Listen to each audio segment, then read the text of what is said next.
Welcome everyone. This is Active Inference GuestStream 70.1. It's February 9th, 2024.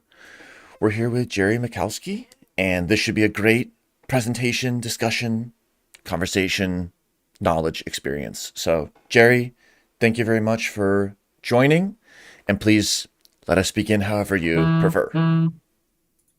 Thank you so much. It's a delight to be here with you. And I feel like what you were reading a moment ago was like a star date into it, a star date entry, and like we're cruising off to some interesting new horizon. And what I want to do is build some conversational background here by showing what I've been doing for 26 years with a quirky mind mapping tool called the brain, and then how that cuts into or crosses into or blossoms into topics of interest to both of us and hopefully to people who are watching.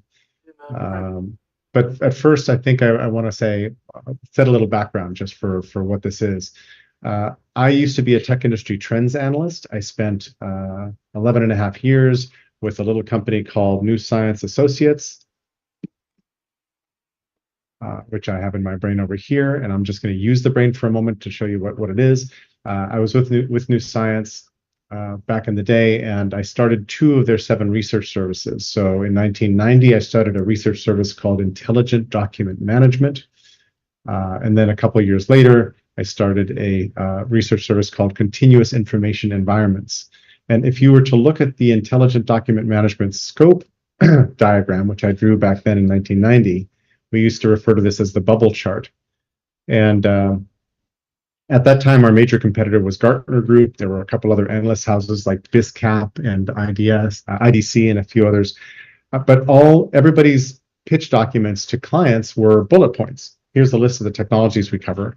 And I drew this diagram. The founders of New Science had asked me to create a service based on electronic imaging.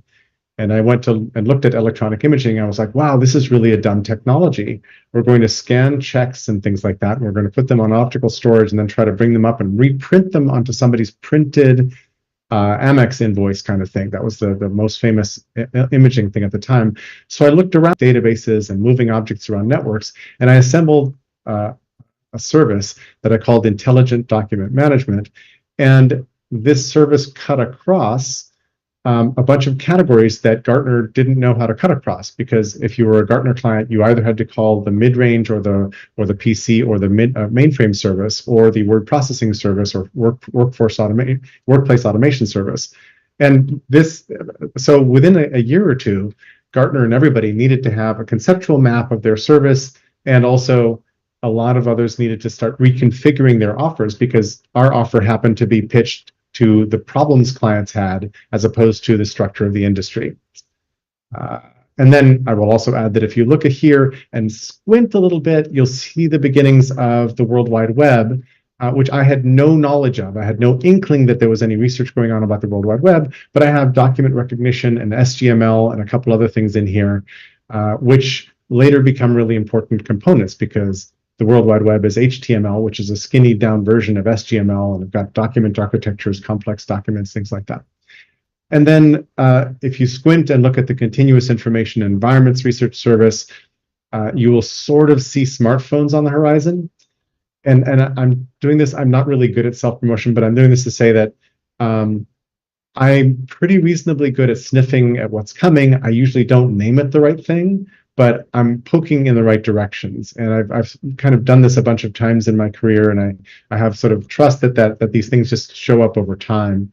And one of the things that helps me keep track of this and understand it is this weird little brain software that I've been showing you here. So New Science Associates, this is a link to, actually, I don't think that there's yes, I think I bought the domain newscienceassociates.com because it was available, because the company is so old and got eaten by Gartner later that it had no website. And I was like, we should have a website.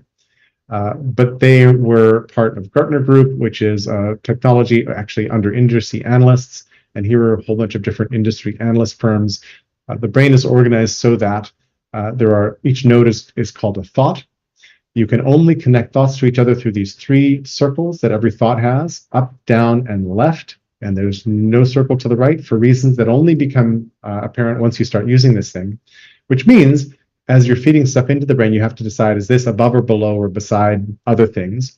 The brain doesn't tell you where anything should go, and it doesn't sort of care. Meaning, there's no consistency logic checking in the brain. There's no AI in the brain. It doesn't need or want a taxonomy. You could design an ontology or a taxonomy in here, but it's not doing any structured checking on what you're doing. It's just like Photoshop for nodes, for ideas, nodes and links, right?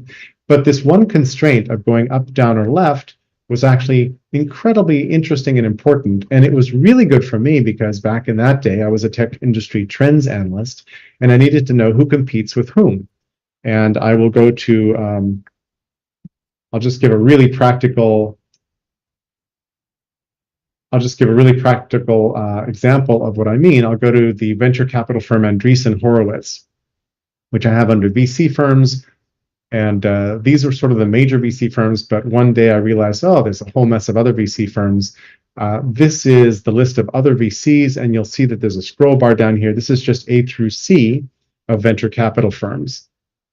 And the way I aggregated these was not by exhaustively uploading or going through some database and sucking that in. This was just the ones that appeared over time, backing different companies I was looking at, and then articles that would mention one or whatever else. All of those kinds of things happening slowly over time. So here's Chase Capital, which invested in GeoCities, Scout Electromedia, and Square Trade. What business was Square Trade in? Oh, they were doing trust services. I don't think I have a lot in trust services. So Project Tandas and Square Trade, which is under reputation and trust. These W's you might recognize as Wikipedia favicons. And so I use, in fact, anywhere you see a favicon attached to a thought, and you see a lot of Wikipedia ones, but here, for example, is a favicon for the World Economic Forum, because this website, the URL that I've attached to this thought, will take us over to the World Economic Forum website. So I've been curating this thing by hand for 26 years. I was on their first press tour, December of '97. In fact, I was recently digging through some boxes of old files of mine, and I found the packet they mailed me with, paper documentation about the product, which I'd only ever just heard of then, and a cover letter that said, "We are really looking forward to meeting you in your offices." And I remember when the inventor opened his laptop and showed me the first version of this, which didn't look that much different from this. I will say that over 26 years, this thing has looked consistently this similar. I helped prevent it from changing dramatically somewhere 10 years ago, where the inventor was going to do something radically different. And I was like, you're going to lose all the secret magic of this thing, that you've got this brain software. And as I said, I was busy covering technology companies, and I needed to know who competes with whom, who invests with whom. So here's Andreessen Horowitz, basically invested in Canvas, which was an image board. I know I've got a whole bunch more stuff on image boards, but here's 4chan, for example, which is an online community that allows for anonymous posting. Here are other services that allow for anonymous posting. I've got them under minimal censorship spaces online, but opposite cyberbullying, which is a major issue. And I'm just giving a random tour through kind of what's up and what catches my eye. But because I'm the person who's put all these thoughts in, and I've never done it automatically. I've never crawled the website and had all the links or the pages in the website put into the brain, which was an early feature that it did have. I could have crawled my file system, my Explorer, or my Finder. I could have had every file represented here in some kind of tree structure. I never wanted to do that because I knew that the namespace inside the brain was really important. And I wanted to be able to find things. And now all I need to do to jump someplace is I click somewhere in the blue background. By the way, this blue gradient background is the background that the brain shipped with 26 years ago. And I've never changed it because the readability is really good. I have no reason to make it an image. You could if you wanted to. It just makes it harder to read. So I'm very old school in the brain. There are also a lot of really nifty features, like I could add thought types and link types, and I could add tags and labels. I don't use any of those things.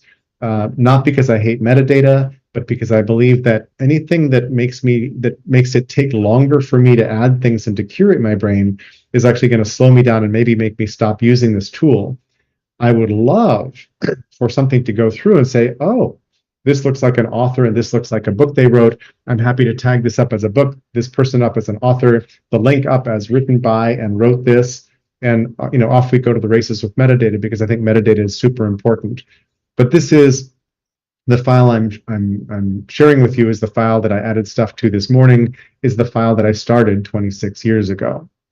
So I'm also unusual among brain users in that I have one big brain that I've curated for all that period of time, which is a little weird, but I think really pretty interesting, because I have this very deep felt experience of the aggregation of information in a space that maps to how I think and what I think and what I care about, right? So, for example, I have a thought called Big Questions. Oh, I was just going to explain how I jumped to a thought. So if I click anywhere in that blue background, that's how I got distracted, it puts my cursor in the search bar. I then type any unique string.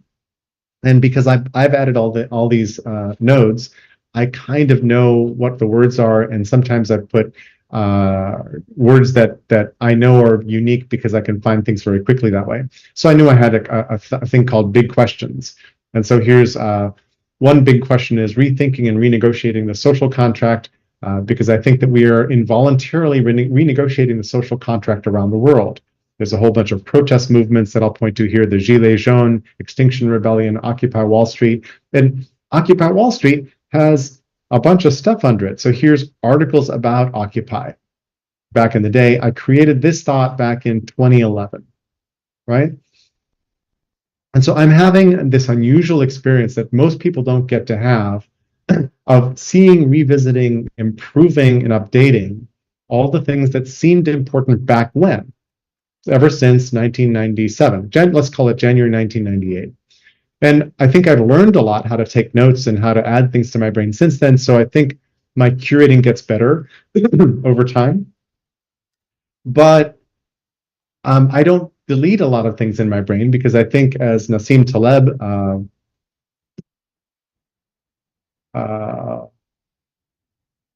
we never hear from the graveyard. Basically, in The Black Swan, Nassim Taleb says,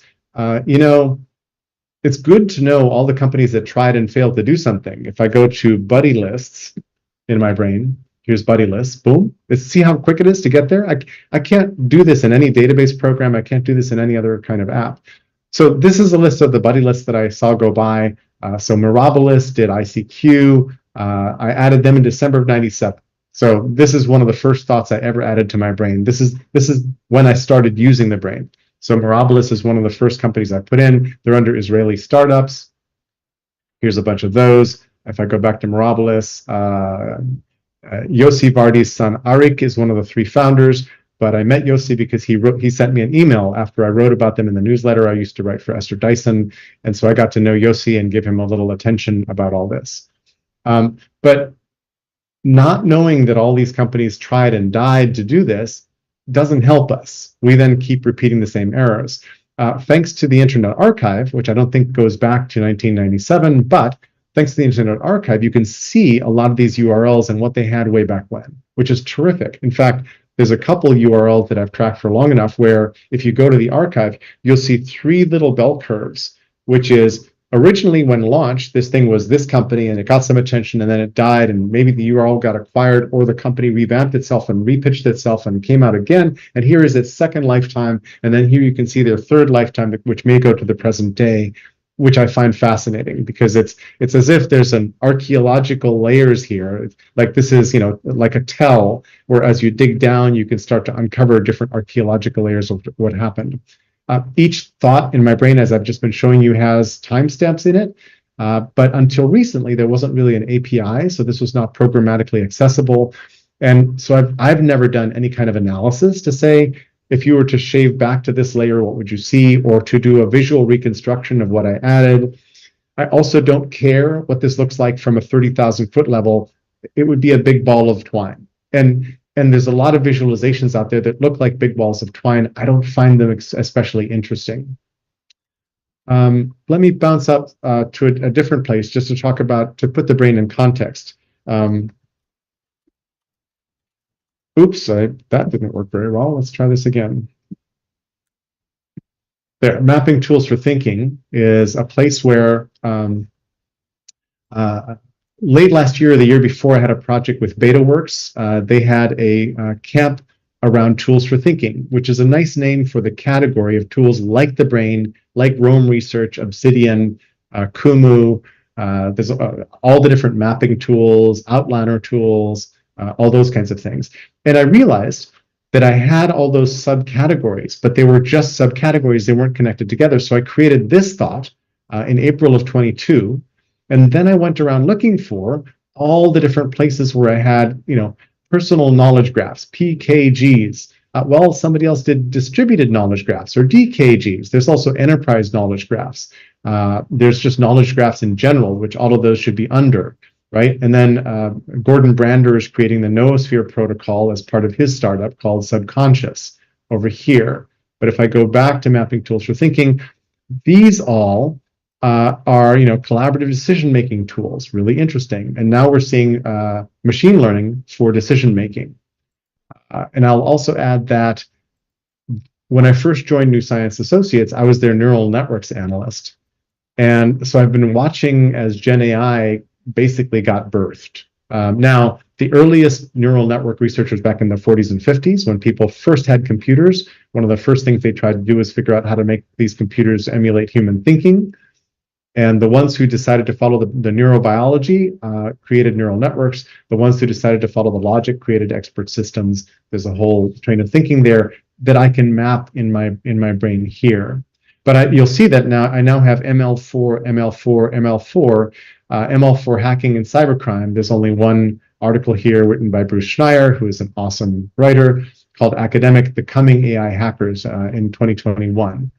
And then here is an article that cites that book written by Nathan Sanders in the New York Times, because here you see a New York Times URL. And here you'll see sentences that I cut and pasted out of that article, because this is how I note take now. So here's, again, back to mapping tools for thinking. A cool thing is that I can actually send somebody a URL that will take them to a specific thought in my brain.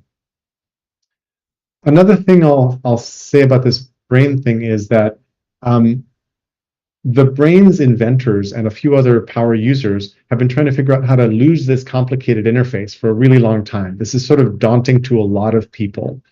I have no concept that everybody should be using something like the brain, but I do think more of us should be sharing what we think and what we know in some open way. And I'm really, one of my major projects right now is to figure out how to do that, what to do it. And just because, retype that with spaces, and because that is difficult to explain, if you ask me what Wikipedia is, I can tell you it is an encyclopedia written with a wiki, funded by donations, that lives on the web and is a completely open source project. You can run this software yourself. You can use the content yourself. You can participate in all the conversations. I can tell you what Wikipedia is. And Wikipedia is pretty popular partly because it's that simple. And it does, in fact, rely on volunteers to come in and change, edit, update its entries.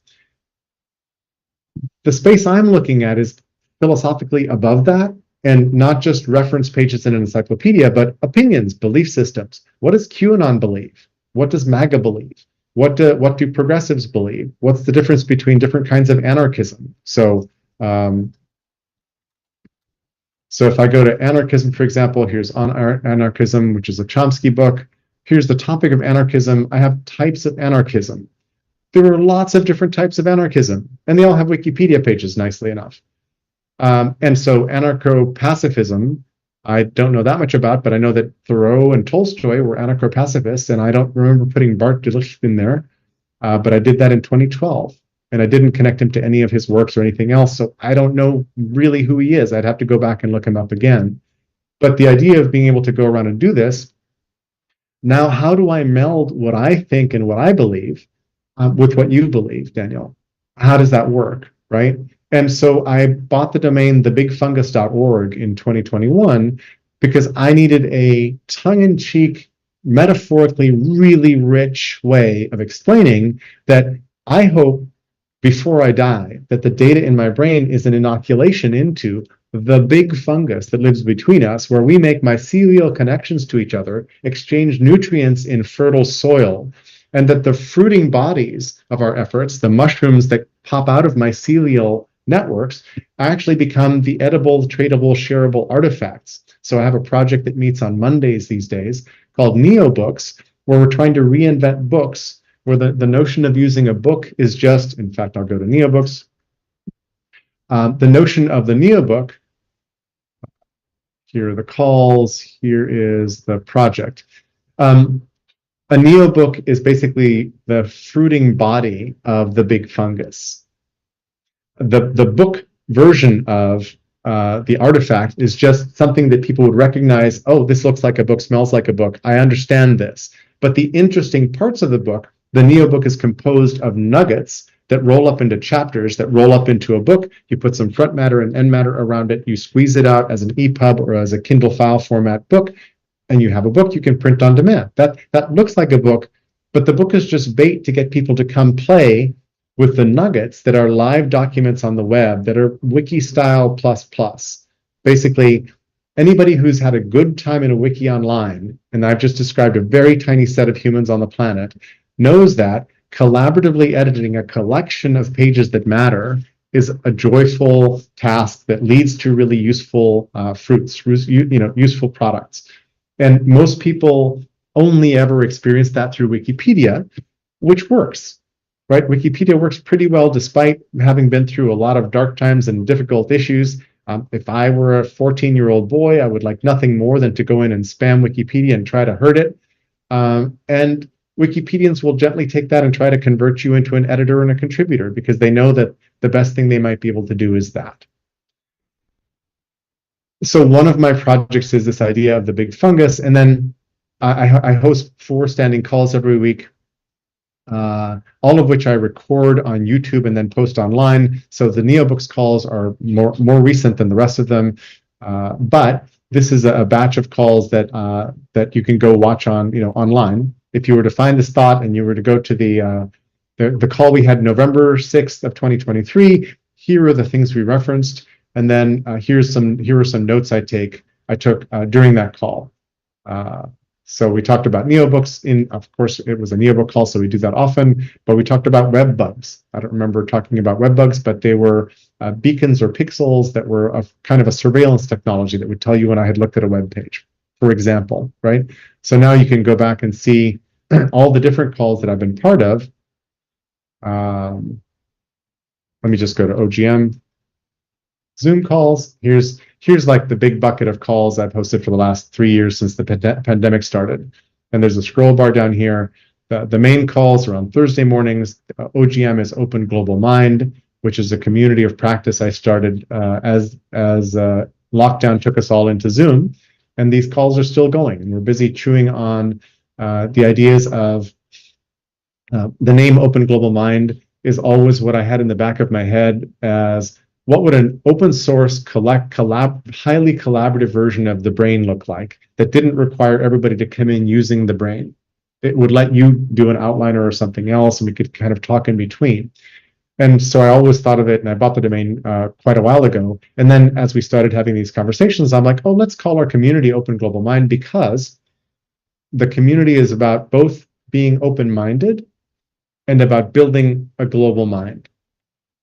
And these things kind of go hand in hand, because I can show you what I know and what I care about. And if you don't trust me, and if we don't have some kind of connection, or if you're not open-minded in some way, you're never going to listen to me, and we're just going to disagree forever. And my hope is that by making more explicit our belief systems and putting them in the world, and by the way, Gen AI's emergence has made this both more complicated and more exciting. I'm happy to talk about that. But by putting our ideas in the world, we might actually reduce conflict. And instead of being in Mexican standoffs all around the world, by the way, we could actually start to productively solve some of the problems that we're facing together. because I do think that we're facing 5 crises, 6 crises, a poly crisis, a meta crisis. It's certainly got lots of different names, right? So if I type in 5 crises, I can go to, we are in the middle of 5 crises, the poly crisis. And for me, some of them was 2006 peak democracy, at the time the COVID pandemic, Black Lives Matter, the effects of climate change, inflation as Russia invades Ukraine was a temporary one, which seems to be going down. But this is kind of a place where I also have a nexus, a collection of what some of these crises are and what we're doing about it. And then connected to that, I have communities trying to fix world problems.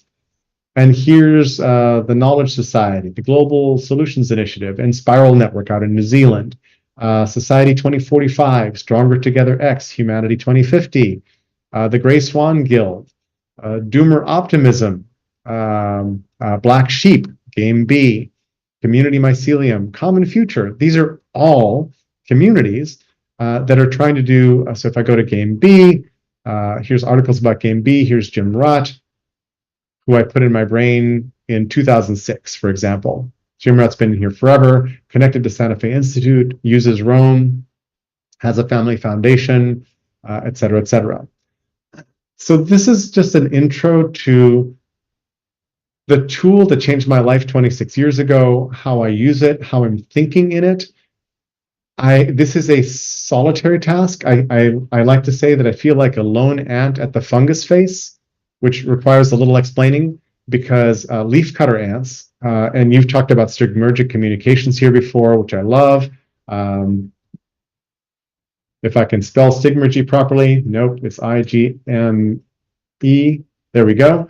So leafcutter ants can't actually digest leaves. Why are they bringing all these leaves into their hive? Well, they hand them off to a subclass of that kind of ant, which mulches them up and feeds them to a fungus. Basically inoculates the fungus, which metabolizes the leaf matter and oozes little drops of nectar and little globules called something or other, it's in my brain, which feed the hive. So symbiotic relationship, happy fungus, happy hive. And the days, and there kind of hasn't been a day in the last 26 years, unless I was traipsing across the steppe in Mongolia and had no computer with me, there hasn't been a day that I haven't been an ant at this fungus face here. Right? Which is why the big fungus showed up for me as such a nice, funny term metaphorically for shared memory. How do we tell each other what we know and then duke it out in a spirit of fair play to figure out how we make better decisions together over time? That's really the core of what I care about now. And trust matters a lot in that. As I said, if I don't trust you, we can't duke anything out. There will be no sense of fair play. There are a bunch of people in the arena right now who are trying to undermine fair play and make sure we destroy fair play and people's faith in the web, in journalism, in science, in politics, in elections, and all that. And I think that those things are not good for humans in the long run. And I'd like to find a way to fix those. And so active inference and the free energy principle are in here as well. And I'm trying to figure out how to understand them better, so that I can see whether and how these things all fit. And my undergrad was in economics, really econometrics. And econometrics is a whole bunch of matrix math, which is about minimizing least squares errors. That's what it's about. And guess what that sounds like? That sounds like the math that's inside of neural networks, and that sounds like the math that's behind active inference. And so there's something really interesting there going on that I would love to explore with you and anyone else. So let me hit pause there and see where that all takes us. Thank you, Jerry. Awesome works. So, one just specific follow-up before I'll ask more general questions and read some live chat.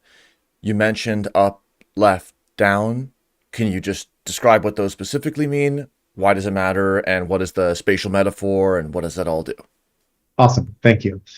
So they can mean anything you want them to. The brain shows up and it doesn't tell you how to use up, left, down. It's just that those are the only ways you can create something. So I'm going to go left here and make a spurious link to neural networks, which I know I have, of course. And I've just created a new link going with this lateral link called a jump link, and now I'm going to break it by doing 2-finger click and saying unlink. The way I generally use this is that the super category, or the collective noun, or whatever else goes up, the specifics go down, the detail goes down, and then the jump thought is for either things that are really similar, like neighbors, or really opposite, like east-west, right? So I will have often a thought which has opposite it critiques of the name of that thought. Because, hey, here's a bunch of evidence in favor of that thought, but you know what? There's a bunch of people that have some wise critiques. So, for example, I'll go to capitalism, and then on the left, I've got a thought called Critiques of Capitalism. But then under, I've got articles about capitalism, which is I've developed a couple little tropes, or I call them cliches, that I do consistently. And if you do things consistently in the brain, then it's much easier to navigate. You can really kind of get around. And one of the things I do is when things get crowded down below a thought, I create a thought called articles about, and then I put all the books, YouTube videos. Here's a Harvard Business School article. Here's a book on Amazon. Here's something from the New York Review of Books. Here's something from Salon Magazine. You can tell just by the favicons, right? and note that a lot of these I usually put authors in. So here's William Baumol, the economist, who studied entrepreneurship. He also wrote The Cost Disease, et cetera, et cetera. So I always, for example, put authors above their books. I always put actors under their movies because they're acting in a movie. And if a movie is based on a novel, the novel will be above the movie, right? Or if a musical got turned into a film, the musical will be above. Carousel. I'm not sure Carousel is a movie. It must have been a movie. Somebody made a movie. No, I guess not. So here's the Rodgers and Hammerstein musical, Carousel. And you'll notice this isn't just about tech companies and tech issues that we're suddenly in musicals. And I've got musicals under types of theater, music in general, and I have types of music over here, which should be pretty capacious. So narco corridos, I grew up in South America. So narco corridos are a subcategory of norteño music that is about Mexican drug cartels. And here are some of the narco corrido. Chalino Sanchez, apparently. El Commander is another one. These are the most famous narco corridos writers. So one of the things I love about the brain is that there's always a sense of up. Because of this one little thing that Harlan, the inventor, invented back when, there's always a sense of north or up or something like that. It's like when you're scuba diving, the way to get out of trouble is follow the bubbles. I've always got bubbles here, and they mean whatever I made them mean when I started building this space. I've met a couple people who only do lateral links, and their brain was senseless to me. I couldn't follow it, but early on they had decided that this should look like an outline going left-right. And you could do that, but it makes a mess. It doesn't turn out right.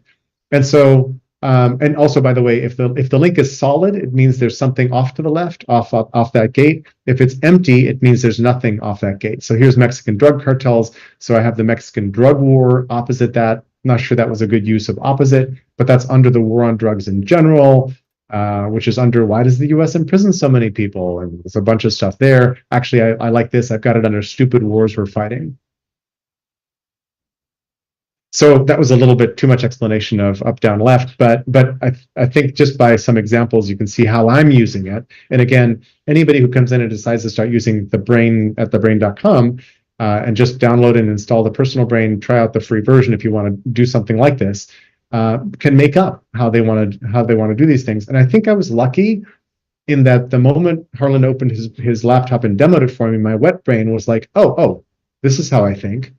And then as I started using it, I was realizing, I need to groove a couple of habits here. And if I groove some habits and if I'm careful about the namespace, this will actually be useful later on. There's a thought called lessons from 26 years of using my brain, which I don't need to talk about unless you're interested. But this is where I actually catalog insights I've had about using this particular tool to curate a memory for 26 years. Wow. Awesome.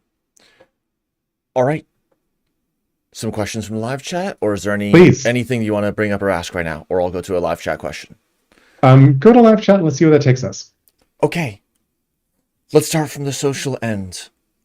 Do you have any thoughts on Doug Engelbart?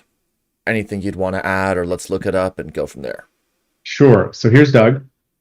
I got to meet Doug a couple times while he was still alive, once when he was still pretty lucid, and once when he was suffering from Alzheimer's toward the end of his life. Doug is one of those people who gifted us these brilliant ideas that are visible in the mother of all demos, which is the famous 1968 demo that he did. Where did I put it? I can't see where I put it up around. So here's, Engelbart's 68 demo. So I've got it right here. I was looking for, these are all alphabetic down here. That's how I have child thoughts organized. But here's the mother of all demos, which gives us a whole bunch of things, like the mouse and all those kinds of things. And he also then, for the rest of his career, had trouble getting funding, didn't get more ideas out, and was a very difficult person to actually sponsor and help keep inventing. So like Ted Nelson, I would sort of bundle them together, a bunch of really interesting ideas, and then thorny, like to try to develop their ideas later on. And they held on to too many of their early ideas as if that were the only way to do things, both of them. So that's some perspective. I just attended just a couple weeks ago, maybe less. Here's articles about Engelbart.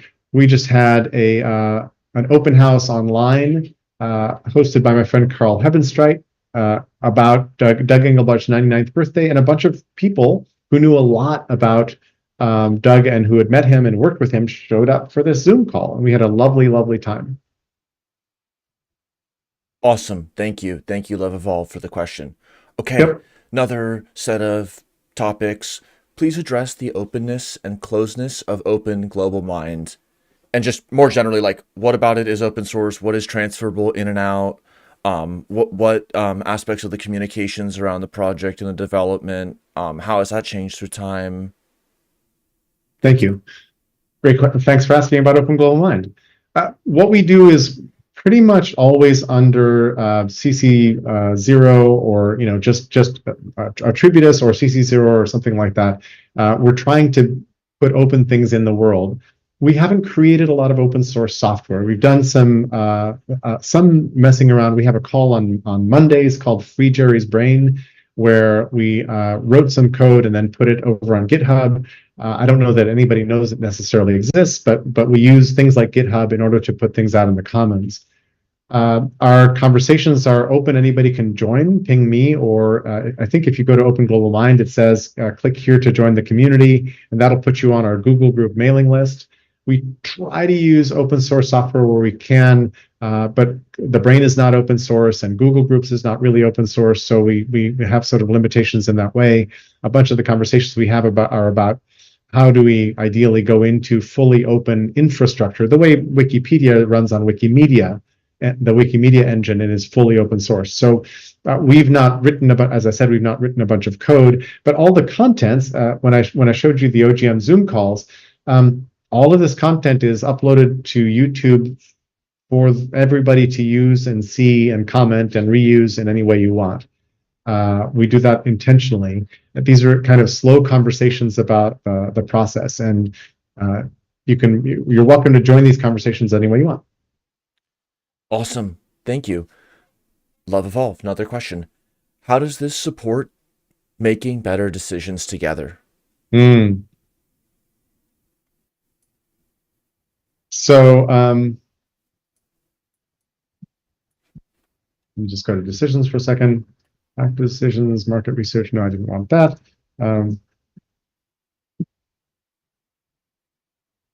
Better data for better. There we go. Making better decisions together. I've got under which I had under Open Global Mind and under decision making.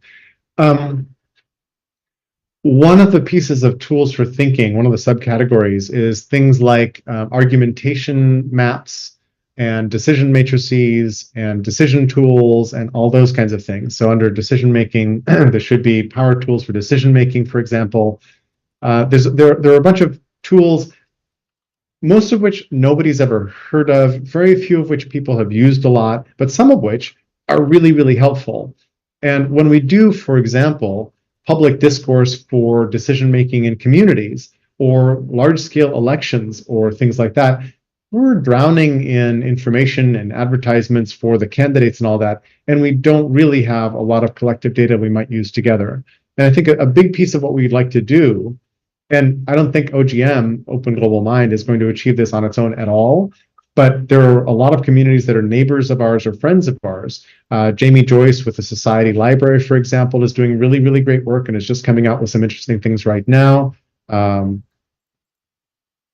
Here's Jamie, and here's the Society Library, TSL. She's also connected to Canonical Debate Lab. There's something called the Great American Debate, which she's also connected with. There are a bunch of efforts to figure this out, which I'm trying to figure out, how do we point to them? How do we help improve them? How do we help link them to one another? And then how do we popularize them and make them more accessible to everybody else, which I think is key. That if we don't wind up using some power tools, we're going to end up drowning in the information torrent all the time anyway. So the general category I put this under, I guess, is sense making. And I know you've done a bunch of work in sense making as well. I think that's one of the ties that binds us. I think collective or collaborative sense making is a huge and important horizon that we are neglecting at our peril. Instead, what's happening is, one of my tropes, one of the things that came up in my head because of my use of the brain was, and also my knowing too much about how intellectual property is overprotected, is the idea that we are drowning in the information flood because everybody invents all flow tools and no stock tools. And here I'm borrowing stocks and the notion of stocks and flows from system dynamics. And a lake is a stock of water, a river is a flow of water. And if you kind of look around at the information environment, you'll find out that everything is flow and very, very few things are stock. So Instagram, Snapchat, Twitter, blogging, the news feeds, email, SMS, text, WhatsApp, all those things are all flow. They're all flow. And one thing I ask people when I have any kind of audience is, hey, when something good goes by in the flow, do you have a place to put it where you'll find it again? And maybe it's even improved somewhere. And so as I'm saying, 26 years ago, I happened across this tool that mapped, they pitched me this tool that mapped really nicely to how my brain happens to work, which might be how 10% of the population's brains work. Maybe it's 6%. I have no idea. I'd be really interested in a study that says, here are the major subgroupings of how people think, and here are the tools that best fit how you represent things, how your workflow works, all of that, right? And so there's so few things. One of the cool things about Wikipedia is that it's a stock of information. Wikis are stock, but everything else is flow. And so I think that sense making requires us to slow down and feed the stock of information thoughtfully, to curate with care, and then to compare notes. And I'm really interested in what Steve Bannon, who I'm not a big fan of, but I've got Steve Bannon in my brain, and I went and I listened to, where's the interview I'm looking for? Oh, it's under articles about Bannon. Hold on, let me just go to ban assertions, because I know I've got that. So Steve Bannon interviewed by Zanny Minton Beddoes. Oh, this is Bannon after Trump's administration rule. I should connect this up to Steve Bannon directly. Done. So I listened to this interview by the editor-in-chief of The Economist, and here's what I heard Bannon say. Now, I've never met the man, I haven't talked with him, but I'm really interested in comparing notes actively in some space like this so that we might make better decisions together. And Bannon wants to, just, as far as I can tell, he wants to accelerate the destruction of today's institutions so that he can be the guy to rebuild the new ones. And he's trying to work with, far-right people around the world to do that. And knowing that's interesting, I have a thought here. Bannon is a brilliant evil strategist. There's purple, by the way, usually means editorial on my part, and yellow usually means, hey, there's a bunch of stuff here. Yellow is collections. White is the default color for all thoughts anyway.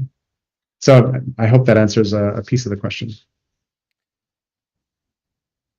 There's a lot to it. Okay, let's continue. This is what happens when you've been doing something semi-obsessively for 26 years. But I could be making dioramas of San Francisco's Bay Area waterfront out of used toothpicks, And there is an artist who did that, but it wouldn't be as useful as this, I think. Well, let's get to this question of use in the chat. Still, in all of this, I'm not hearing how Jerry's brain helps people. So, where have Here's you a seen it? toothpick. Where have Here's you a seen it? toothpick Gold Gate Hyatt Bridge guy, Oh, Stephen Backman. Sorry. that's beautiful. So But how is this helping how do people? people use it? Where have you seen it be useful in the past 26 years? And what are you excited about for its like embodied pragmatic use? Cool. So I own jerrysbrain.com. Thebrain.com will take you to the company that made the software. I had nothing to do with making the software.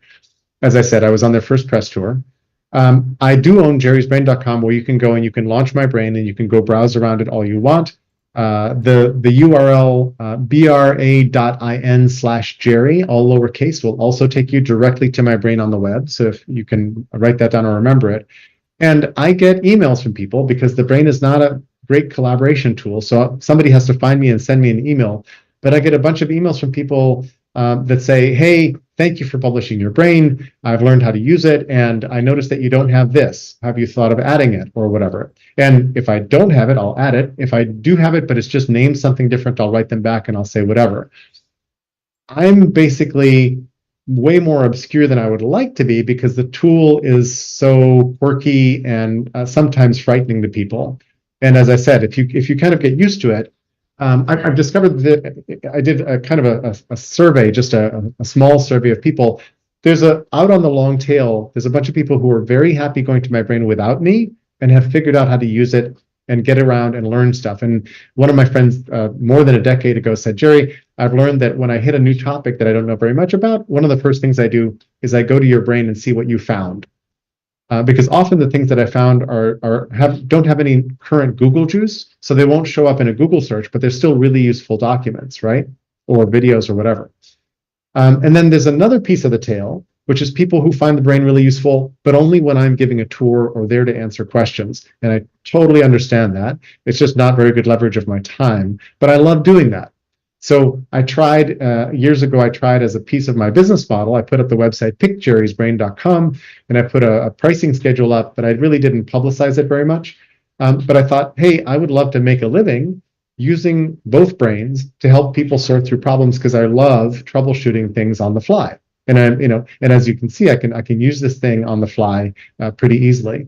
And as I said earlier, but I didn't explain it very well, I really want what I've built here to be an inoculation into the big fungus.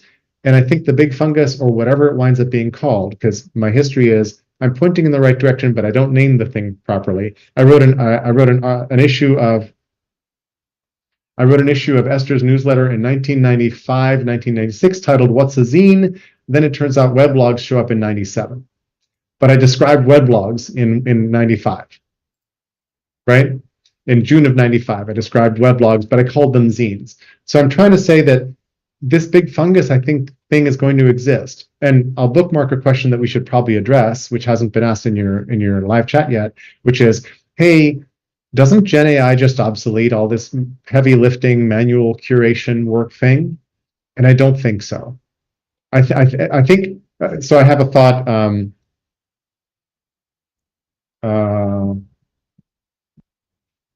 I have the thought: does ChatGPT obsolete note taking? Right, which has come up in a couple of our recent calls. That's how I make the links here.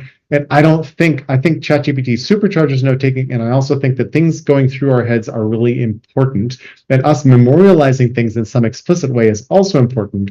I'm incredibly interested in the complementary intertwingling of my brain and the new cyber brains in Gen AI. I think that's a really, really wonderful frontier to explore. But I don't think that we should just turn into the people on the couches in Wall-E and just rely on the big new AIs to do all the work for us. I don't think that ends well. So many fun directions and questions. Let's go back to free energy principle and Sure. just kind of situate ourselves there. Of course, there's many research or theoretical things, like we could talk about how this is digital stigmergy and about how we're in now a feedback with our pheromone distribution and moving the pebbles around, and just the level of tangibility it brings. and about the experience and the craft of the learning and the work and the attention, and about situating yourself. Some people might have a more visual, or they do a memory palace. Other people might really be on the fly and super nimble with their notes app. And it's kind of like whatever works and all the learning that goes into it. And then this is one trajectory. This is like the Grand Canyon of tools, probably with a lot of lock in on up, left, down, lock in on software, in and out, or limitations, and all these different things, as any canyon would be expected to be after being worn down. And that's what transports the water and the flow and is the stock. So it's not exactly just like a river, but it's like amazing to see that, like, yeah, this is one incremented trajectory with no claims to be anything other than one filament in the broader mycelial network. And who else is in that network, and how do we know, and how do we share, how do we trust, all these big questions about our attention and our information environments. So it's just awesome to see how far this has come, and then like what it elicits. I love that, and you're right on it. What you're saying makes complete sense to me, and is a lot of why I'm doing this. Exactly. um okay, one angle could be about knowledge systems of and for cognitive modeling. Hmm. Another possible direction would be the collaborative sense making and decision making. And where do you see this going? You mentioned generative AI. Like, where do you see some adjacencies or ways that are exciting right now? Yeah, I think that the low hanging fruit may be the collaborative decision making, and just figuring out issue mapping, or whatever else you want to call it. And as you've seen here, it goes by lots and lots of different names. But how, and it's complicated. It's really complicated because sometimes we don't even mean the same thing by the same word, right? If I ask you what is democracy or what is capitalism, we're going to have a really good long time even getting to a consensus description. Never mind if four other people join our conversation. So this is hard and it takes time, but it turns out that other people have sort of wrestled with a lot of these issues and made really good sense of them. And if we find them and click their answers into the puzzle, there's sort of like shortcuts, right? And instead of philosophers and philosophies being these far off silos of thinking, like, ooh, somebody's a Heidegger, scholar. Why don't we sort of glue these things together to figure out what are the piece parts that make a lot of sense? And then the huge question is, how do we present what makes sense? How do we make our way through it? How do we pick our way through the forest? And there, I just have to say, we have to try a lot of different ways. We have to try a lot of different presentation methods. There's a whole bunch of different ways in which people absorb what's happening in the world and make their own sense of it, and then make an attempt to explain their perspective on it to someone else. And I wish we were doing a whole lot more of this. It's funny, I did a podcast with Tiago Forte. I did a podcast with Tiago and someone else where we were talking about his use of, he's the build a second brain guy. And I learned in this podcast that his second brain, which he's famous for, is his private external brain. And his third brain is actually when he publishes anything outside. That's how he thinks about it. And I sort of did a facepalm because I realized that everything I put in my brain is by default public. I have to open a thought and click this little lock symbol to make anything private. And when I click this little lock symbol, then a little lock shows up under the icon. And you don't see a lot of locks here, right? There's one over here. So I'm actually outboard most of the time and working as openly as I can in an obscure little corner of the world because of the obscurity of the tool and the scariness of the tool. But I'm particularly interested in, how do we make the tools less scary? How do we encourage people to share a lot more about what they think and see? And I had a wishware idea some time ago, maybe before even Elon Musk ate Twitter and renamed it X, of what if Twitter had a service where it would show you from its own analysis how many of your retweets were basically known misinformation. That'd be a really interesting service. Maybe a third party could do this as well. But just to see that, oops, dang, 10% of what I retweeted or 80% of what I've been retweeting is known misinformation, and it could sort of show you why and where. That would be really interesting for decision making as well. And then I have a thought called emotion and membership trump reason most of the time. So everything I've been talking about so far in this call is really about reason and logic and evidence and sense making. But I will be among the first to say that, well, hell, most of what we make decisions on is, do I like this person, or does this fit my narrative, or any of those things? And will agreeing with this get me kicked out of my tribe? That's huge. That's just absolutely huge. And so I'm interested in that side of it as well. I think that if we don't address emotional resonance and all of the very subtle things, I was reading a book about intergenerational trauma on my flight home this morning. And apparently, trauma has epigenetic effects. Trauma affects gene expression. And you are not born with a clean slate of whatever the hell DNA your parents had. You are born with some preconditions that have to do with things that happened maybe even several generations back in your family, especially if they weren't dealt with in different ways. And I'm like, oh, right, I know exactly where to look in my family history for those things. And I'm about to embark on that journey.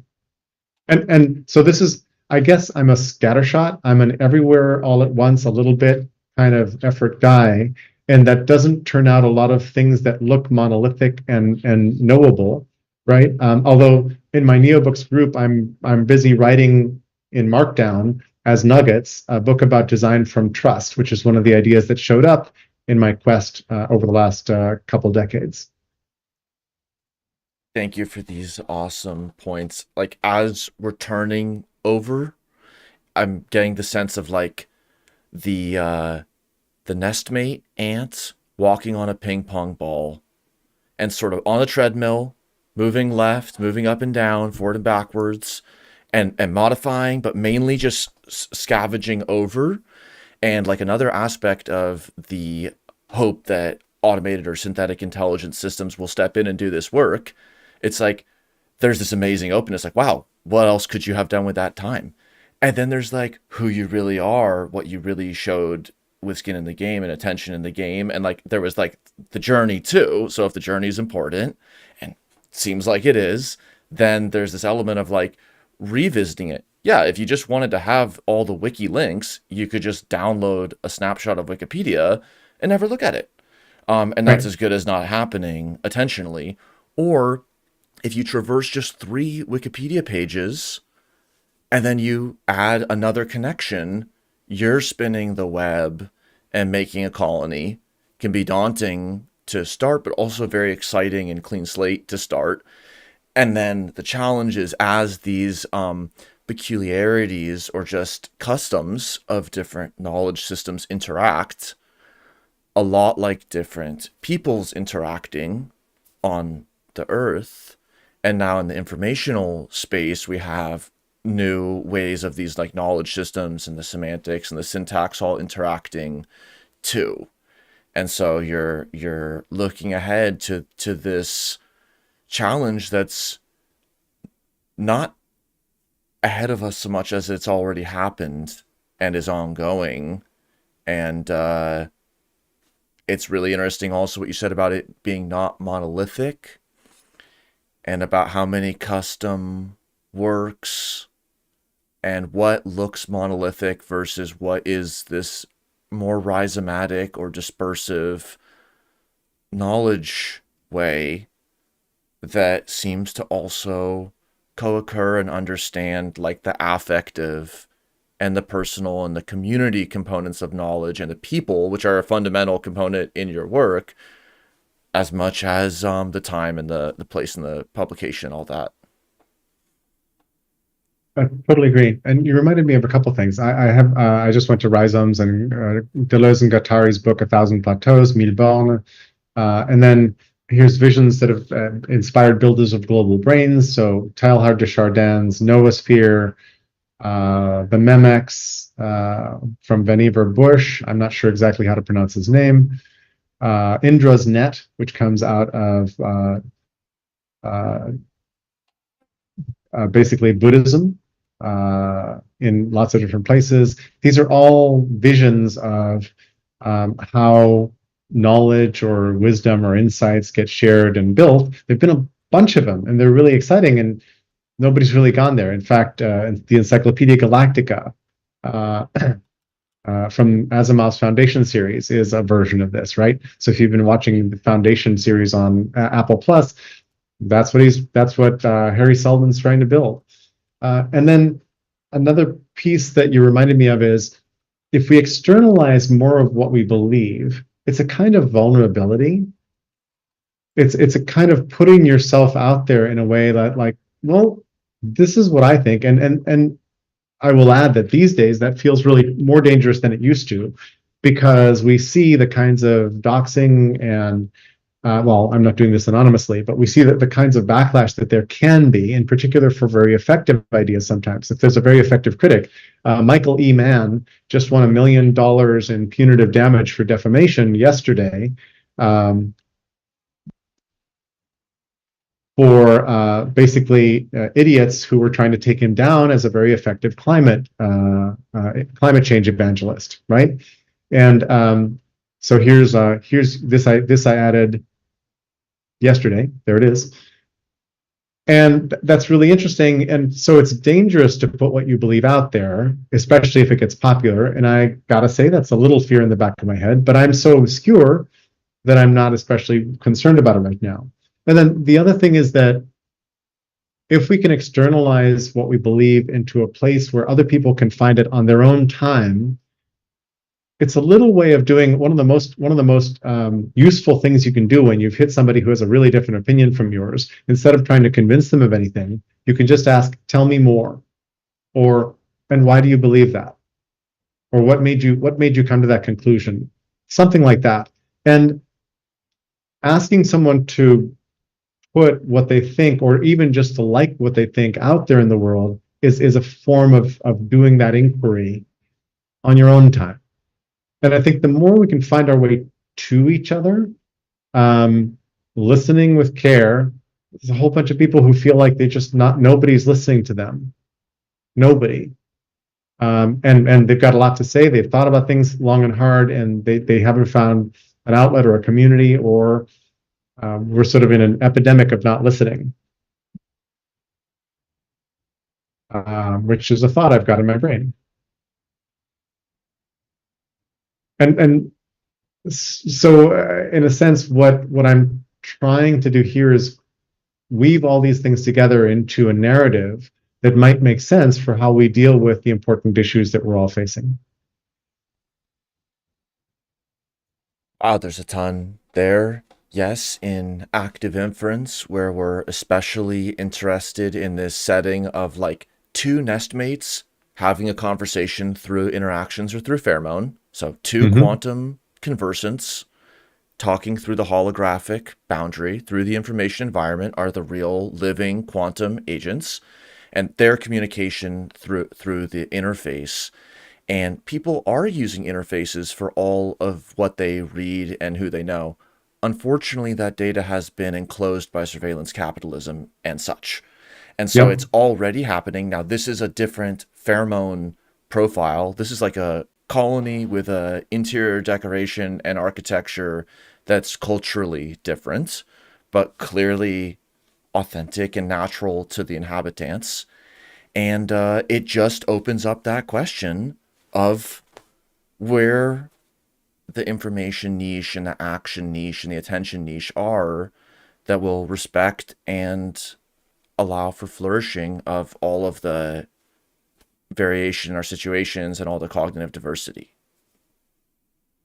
Agreed. Who else is doing this? Like I've got my little collection of communities trying to fix world problems. I know people like Gordon Brander, who's doing the Noosphere protocol, and a bunch of other people nibbling on pieces of this. I've talked with Danny Hillis, who built the company that Google bought that is Google's knowledge web. and who now has another startup where he's trying to figure out some piece of this. Like who, where, what? Who wants to? Who should I? Whose door should I knock on? There's so many ways to respond to that. It's a great I know. question. It's an eternal question, and it's a and the traces, some of them could be recorded, and yet it reflects like this living, weaving tapestry. So even when I see all these companies, but many of them, of course, are no longer, and so being able to share index cards. You could have a different biology definition. You can have a different biography for Carl Friston, but let's agree that the Carl Friston index card is what it is for a start. Hmm. Hmm. And then, like, from there, how do we coordinate on the semantics? And yes, there is this scene within a scene of the second level knowledge management, which actually connects back to Douglas Engelbart and the ABC concept and the improvement and so on. Hmm.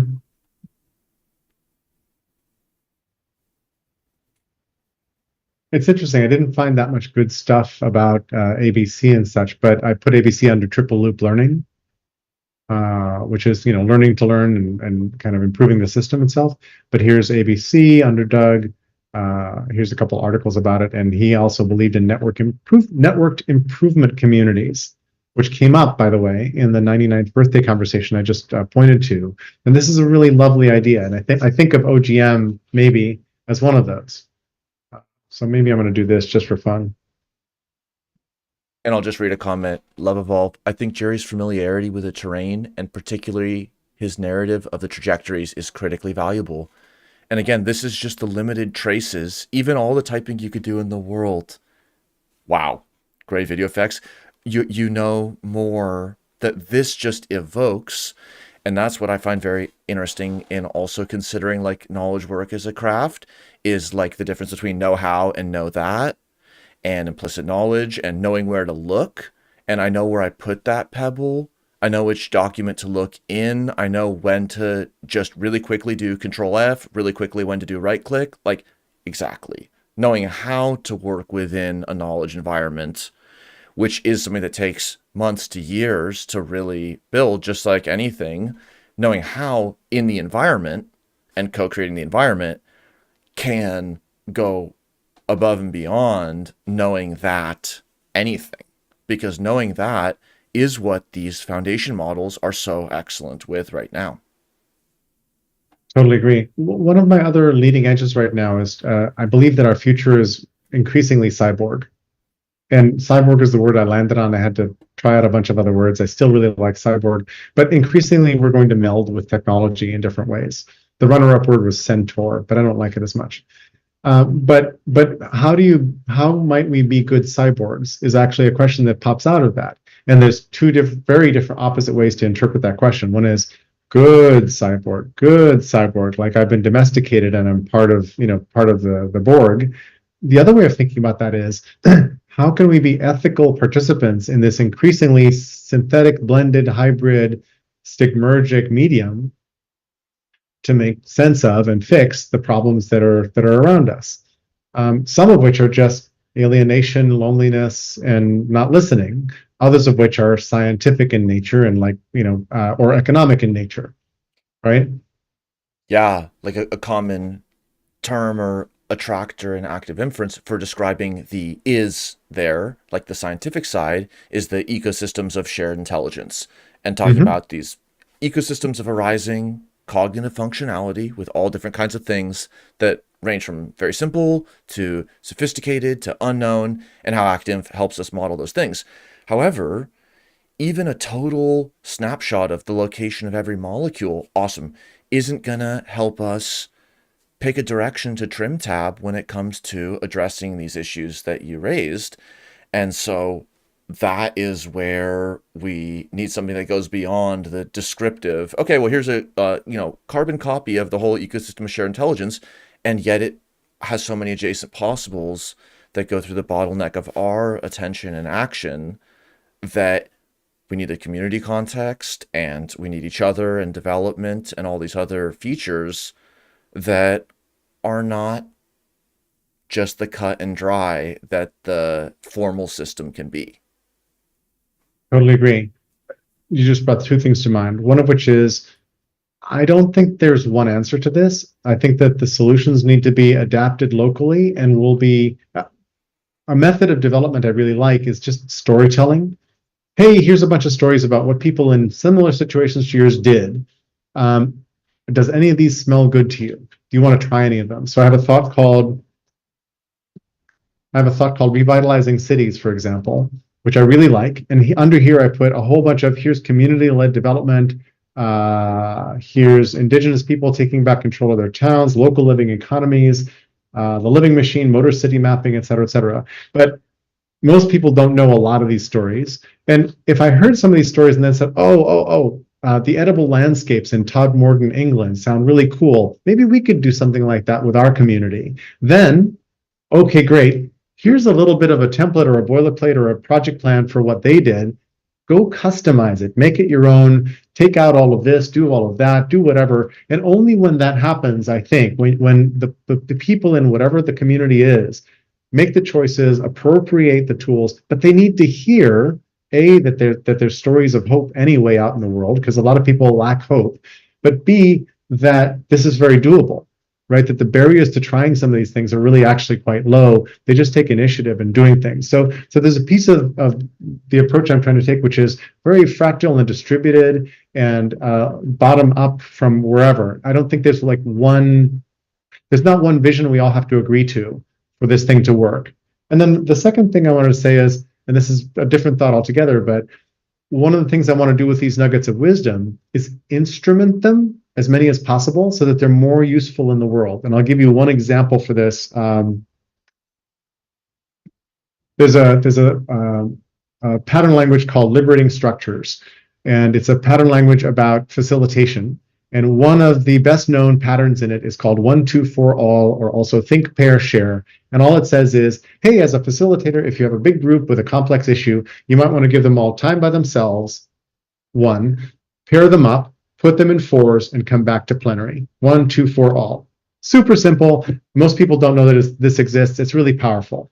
What if right now you and I are in Zoom? What if there was a little Zoom bot that was helping you facilitate, or me if I was facilitating, that said, hey, Daniel, might you want to use 1, 2, 4, all right now? And you'd be like, what's that? Here's what it is. Okay, good. Can I help you run it? And this is what I mean by instrument, which is, again, the wrong word probably. But a piece of code could then set up breakout rooms, name them, put cues in the chat, usher people in and out of breakout rooms, basically do the choreography that a facilitator has to do online. And obviously there's an analog in person. But how do we take more and more nuggets of wisdom and do that with them? So that, and make it open source code, make the knowledge open source, make it available, get the word out, all that kind of stuff. But then all our facilitators' game goes up, right? If the nuggets are any good.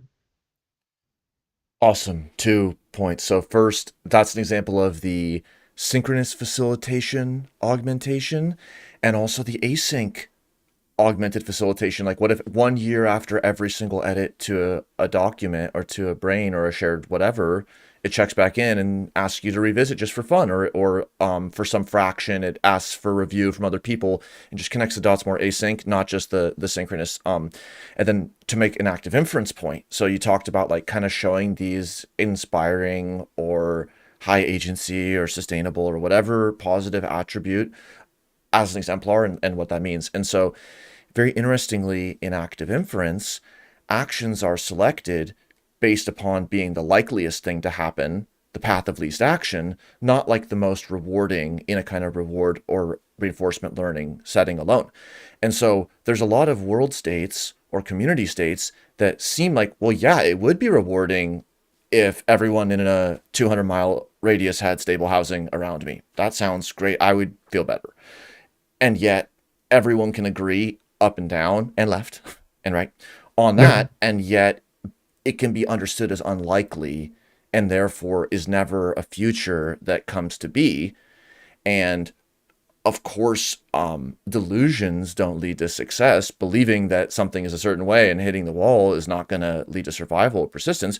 But that's this kind of tension with the expectations and preferences. And then hearing that something is possible. Okay. So then, a coin lands on the third side 1 in a million times. But for the 5 times before or after it did, it was actually like 1 in 10. And on the time it did, it was 1 out of 1.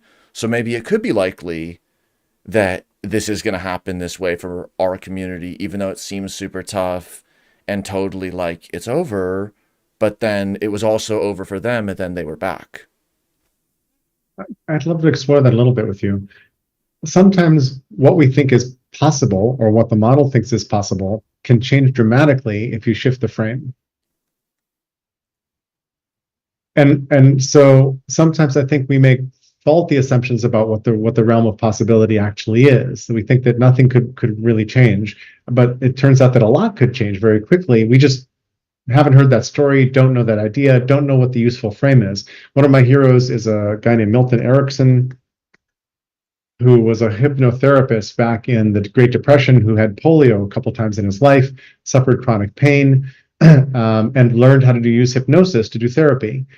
And he was known for his handshake induction, which means when we do a handshake with somebody, we kind of go into a little limbic loop where kind of out of our control. And he would linger in the handshake to the point where when he let go of your hand, you were in trance. And then he would address your unconscious and give you new options. And he was known for having very short therapy sessions that made massive changes in the client's life, partly because he was reframing what they thought was possible, what their unconscious understood was the repertoire of behavior, whatever else that might be. And that's kind of a weird example maybe to use here. But I'm a believer that if we can affect how people see the world and one another in some simple but profound ways, that whole realm of spectra of possibilities can shift dramatically to where things that seem impossible suddenly are like, well, duh, of course, why don't we do that? Right? And then a much simpler example is ride sharing. And this goes to my design from trust thesis, which is before somebody actually had like an app and was able to step into a stranger's car and go someplace and get dropped off and make the payment and feel relatively safe, most people would have said, that's crazy. Why would that work? Who's going to do it? Who would climb into a car? No way that's going to work. And then it did. One of the symptoms of a system designed from trust is that your sphincter tightens a little bit. You have this feeling like, whoa, that's certainly impossible. Wikipedia is designed from trust. And I asked people, do you remember the first time you learned how Wikipedia works? Was your reaction something like, God, what idiot invented that? Of course that can't work. And then you went in and explored a couple things you knew something about, and you're like, well, hell, it seems to be working.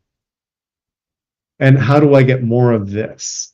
So what you just said about what's possible, what the next most likely thing is, the Wu Wei, the action through least action, which is a principle I love, I think is shapeable a lot by how we talk about, describe, perceive, understand, and share the context and the frame of possibilities for our situation. And I'm not sure that the machines will understand that. Thank you. All great points. In active inference, people talk about the affordances. It comes up in digital design too, but those are the capacities for action. And there was a lot there. So for anyone who's watching, let's see any remaining questions. And then otherwise, as we kind of come close to this chapter's end, like, what can a young person do? What can an elder do? How can we all participate and feel around for what we want? Awesome questions. I think overgeneralizing about generations is a little fraught, but I don't mind the generations kind of stuff until it gets overdone. I look at the youngest generations right now, and I think that there's sort of a dumbbell distribution in my mind. Over on one side are a bunch of young people who are just on the hedonic treadmill. They're like, the world is screwed. our elders are handing us a pile of dung, and we might as well just get what we can and enjoy all this clicking and scrolling and whatever else and go for it. Out at the other end of the dumbbell are some kids who are way smarter than me, who grew up with the power tools at their fingertips and understand how they work, who understand social dynamics and people, and who are really trying hard to change the world in ways that I find hugely admirable. And in the middle are a bunch of other kinds of sorts of people. But I don't have some kind of gloomy, doomy feeling about young people. Oh, like we've always said, oh, the young folk these days. I think the young folk these days are in large measure phenomenal and fantastic. And I would love to be helpful to them if there's any way I can. Please share my email in with the podcast. It's associate@gmail, SOCIATE@gmail.com. I'm happy to connect you. Please join my communities so that we can talk about this and be of help to you. There's too many older white guys like me in my communities, and I want to be helpful to young people and people who don't look like my demographic whatsoever. And I think a part of the problem, and I see my mom died a couple Decembers ago, and she was the last of my and my wife's sort of elders to pass. So we have no parents left. But I had a lot of trouble with her for the last 5 years of her life, and I care a lot about what elders do and how to deal with elders and all of that. And I think that elders carry a lot of the wisdom that we've been talking about. That the many different kinds of things that matter, that solutions found to thorny issues, simple, clever hacks to social situations or facilitation or whatever else, elders carry that and then they die with it, and it goes away once they die mostly. So can we encourage them to tell their stories to their families, to share their wisdom with us in some very simple way? And now that we have really good text to speech to text transcription and some chat, some LLMs and Gen AI out there, can we feed that into the mall and make it more visible, more useful, et cetera, et cetera? So I think there's plenty of things to do that aren't easy to get into quite yet. You've got to scratch and work to figure out how and where, but if more people ask for it and more people work on it, we might actually make some progress there. And there's an epidemic of not listening, I said earlier. There's also an epidemic of loneliness. Consumerism, individualism, modern society that cuts generations apart has sliced and diced up the extended family to the point where it's really easy to feel isolated and alone. The pandemic didn't help, and we've got a lot of work to do. Yeah, wow. Awesome. All right, let's ask some quick questions from the live chat. So, Susan asks, explain what Open Global Mind is and its affordances, please. You can just briefly summarize. What is Open Global Mind? What does it enable one to interact with it?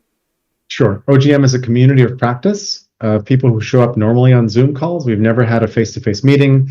We're working on the problems around collaborative sense-making, mostly that. Collaborative sense-making, very broadly spoken. And we have a bunch of our affordances are basically 4+ standing calls every week, all of which are visible online. You can kind of go in my brain or on the web and find all these different artifacts. And then now and then we'll drop a nugget of something interesting out, but we don't have a lot of outputs. In principle, the NeoBooks project should be turning out some NeoBooks, which is what we're working on right now. But there's not a lot of other artifacts that we've created. Thank you. Could you analogously summarize and give any updates on Free Jerry's Brain? What is the project? What is its current status? So the brain software that I've been showing you that we're still looking at is proprietary software. And the company is somehow miraculously still alive 26 years after its launch, which doesn't happen to a lot of little software companies. But I've always wanted to be part of a broader network in an open, collaborative environment where the brain was one of many different ways of interacting with the data, but the data was highly connected and woven in this mycelial fashion we've been talking about. So Free Jerry's Brain is an attempt to do that. We have not succeeded, so I'm still using the brain, as you can see. And the calls wind up being the geekiest of the calls that I've been talking about, of these standing calls, and we occasionally take a bite out of this. I will also add that the version of the brain I just upgraded to the Brain 14, and there's a little icon up here that says AI. This version actually has a connection to GPT, but it's done in ways that I haven't really used very much yet. So I'm just beginning to explore how to connect my brain to GPT, but that's part of what we've been doing in Free Jerry's brain is, hey, the brain now has an API, so does GPT. How do we bridge this gap? And some of you will have noticed that I don't have a lot of prose descriptions in my brain. I have a lot of links and nodes. And therefore, any kind of Gen AI is going to have to infer a lot as it wanders through my brain. And that's the bump we're on right now. It's like, okay, how do we access that, and how do we get past the inference hurdle? All right. Another comment and question from the chat. Mojo writes, I think the inactivist epistemic community defines the concepts we embody. Does Jerry have a perspective on the redefining of our epistemic community by meta recognizing the abstract nature of intelligence and how different we could shape ourselves from how we've been shaped through generational trauma / existing perspectival flows? That question is several pay grades above me, because I barely understand it. As you can see, I don't have much under epistemic communities. I've got Peter Haas and epistemology, but I don't have much about Peter and his father Ernst or his wife Mimi, et cetera, et cetera. But I would love to just actually sit and talk with, was it Mojo who asked the question?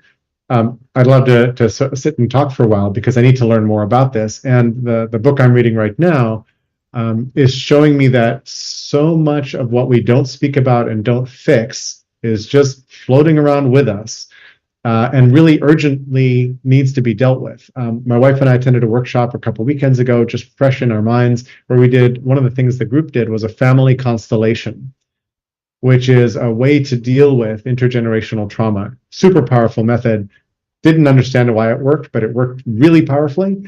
And in fact, the woman facilitating said, this always works. We don't know why. So here's family constellations work. The inventor is Bert Hellinger. He's the guy who did this. And that's one path to accessing the kinds of trauma and other sorts of things we're talking about. The book I'm reading right now is by Mark Wolin, and it's titled It Didn't Start With You, How Inherited Family Trauma Shapes Who We Are and How to End the Cycle, published in 2016. Wow. Awesome stuff. It's all important work. And it's stuff we can do. It's just we don't know it all, right? Very true. So in closing, where do you want to go? Where can people join? You've mentioned many, but how would you like to kind of close this piece? Thank you. I'm trying to figure out how to do what I'm doing and also make a living over the next decade or two. So I'm kind of narrowing down on the different pieces of what I do.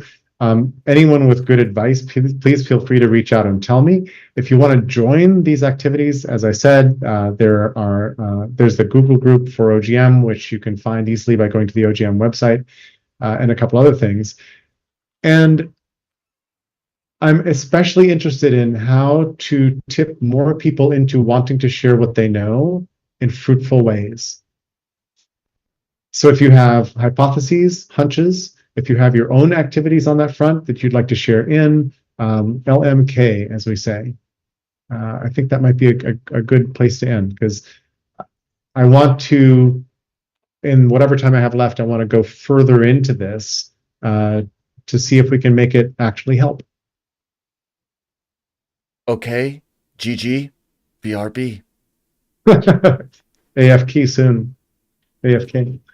Thank you.